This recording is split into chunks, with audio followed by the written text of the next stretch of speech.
itu adalah collection ya, artinya kumpulan dari inovasi gitu ya, atau juga pusat-pusat pertanggungjawaban dengan pendekatannya adalah pengembangan sistem. Jadi prototyping itu suatu teknik ya. Jadi suatu teknik yang sifatnya reaktif, ya sugesti, inovasi dan juga revision plan. Nah itu. Nah, prototyping ini bentuknya pun ada 4 ya, yaitu bentuknya patch up ya, atau juga bentuknya non operasional ya, atau juga bentuknya first of series, atau juga bentuknya selected feature. Nah, jadi 4 inilah bentuk prototyping. Nah, prototyping yang patch up itu bagaimana? Nah, prototyping patch up itu adalah suatu sistem yang bekerja gitu ya, tetapi tidak dapat bersama-sama gitu ya. Artinya di situ uh, patch up terpisah ya. Nah, jadi di situ dipisah-pisahkan setiap komponen yang bekerja tersebut. Nah, jadi model kerjanya sifatnya adalah apa ya? Bentuknya adalah bentuk suatu fitur ya, dan bukanlah suatu efisien ya. Dan user berinteraksi dengan sistem. Dan juga penyimpanan dalam informasinya dikatakan dia inefisien. Sedangkan model non operasional ya. Jadi di sini model non operasional adalah model skala kerja di mana mengeset dari berbagai aspek desain. Nah, itu ya, prototyping. Ada juga prototyping jenisnya first of series. Nah, jadi first of series itu membentuk pilot-pilot project. Nah, jadi pilot-pilot project tersebut gitu ya, itu uh, merupakan suatu operasional yang lengkap. Nah, uh, kemudian juga bentuk prototyping lainnya adalah selected feature. Ya, selected feature prototype. Jadi selected feature prototype adalah membangun ya model operasional, termasuk di dalamnya adalah fitur gitu ya. Fitur di mana uh, menghasilkan suatu sistem yang final nantinya. Nah, itu ya.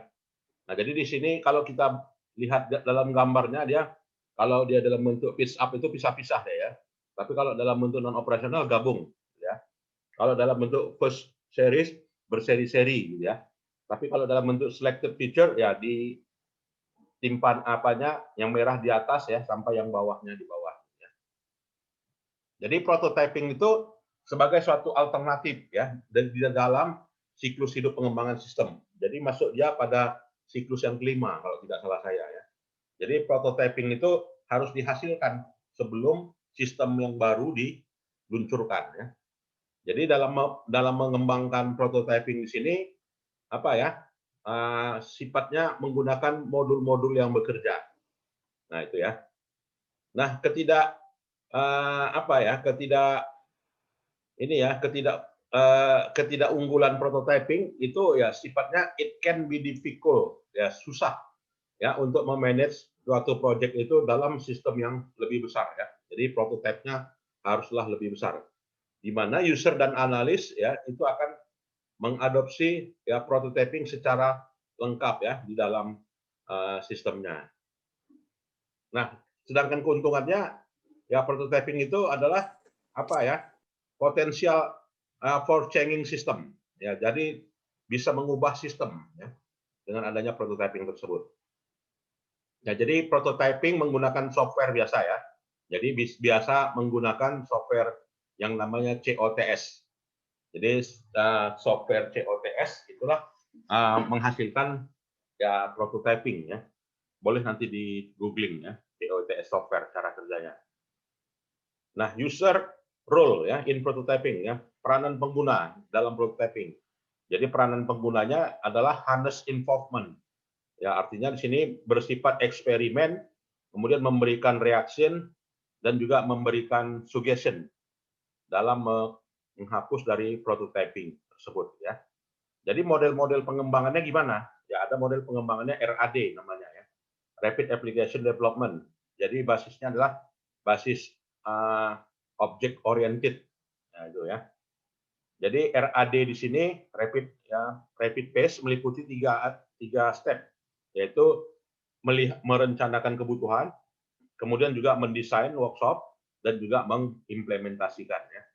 Nah, jadi RAD itu tersebut inilah dia ya modelnya.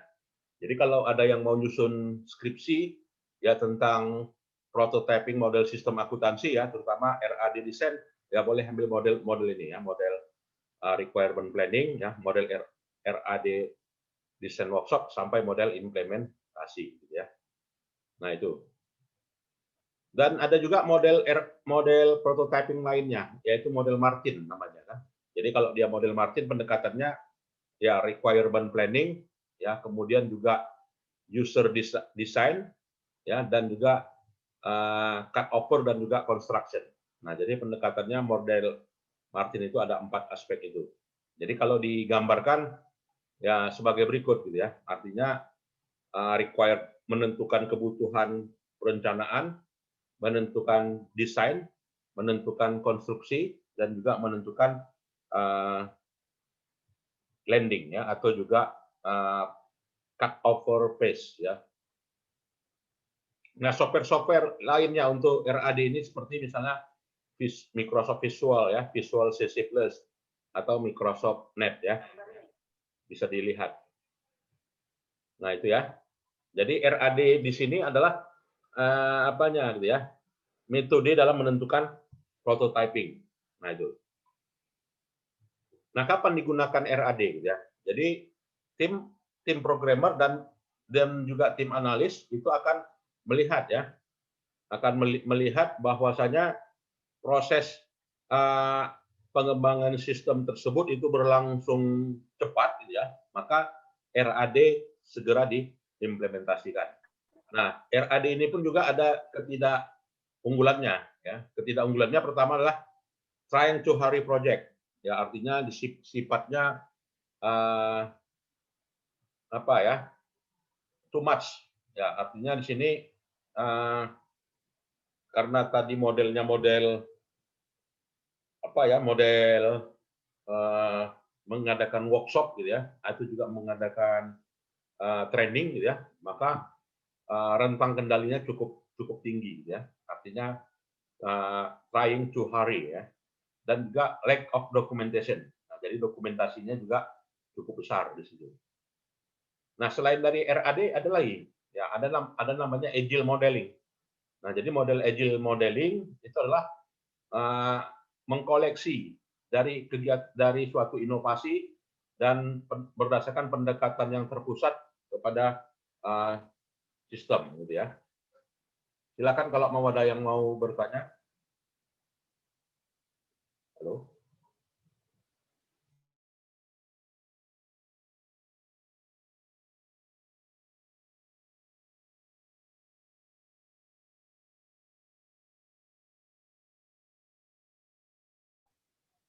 Nah, jadi agile method di situ gitu ya, itu metode alternatif ya selain dari RAD. Itu yang bisa kita simpulkan ya. Nah, jadi sifat dari agile itu pertama haruslah communicate ya, artinya bisa dikomunikasikan, sederhana, kemudian punya umpan balik dan juga punya cakupan ya, 4 ini. Nah, jadi model agile modeling 4 itu ya sifatnya. Ya, prinsip agile modeling itu meliputi ya providing rapid feedback, ya assuming simplicity, sampai pada encouraging quality work. Nah, itu ya, jadi ada 5. Jadi ini kalau ditanya ujian bisa ya dijawab ya. Ya, bisa. Nanti ujiannya pakai Zoom minggu depan gitu ya, dan langsung dijawab gitu. Oke ya. Tapi saya kira yang lainnya bisa dibaca ya. Baik, bisa dibaca ya. Nah, jadi itu agiling ini adalah suatu apa ya? Suatu tahapan ya dalam metode pengembangan sistem gitu ya. Di mana sistem yang dikembangkan tersebut harus memiliki apa ya? Seperti sistem yang nyata atau disebut dengan prototype gitu ya. Jadi fase dan juga metode prototipe-nya bisa kalian lihat di sini gitu ya. Baik, yang kira-kira ada pertanyaan? Silakan. Pak, Ya. untuk masalah materi yang Bapak ini kan presentasikan bisa di sharekan ke Pak, ke saya biar saya sharekan ke grup Pak. Oke, ya nanti saya share ya. Sebenarnya sih udah saya apakan di Google Classroom. Oh, baik, Pak. Tapi nggak apa-apa, saya share lagi di apa aja ya, di chat ini bisa ya. Iya, Pak, bisa, Pak. Oke, Di baiklah WA Ivan pun ya. bisa, Pak. Ya. Ya,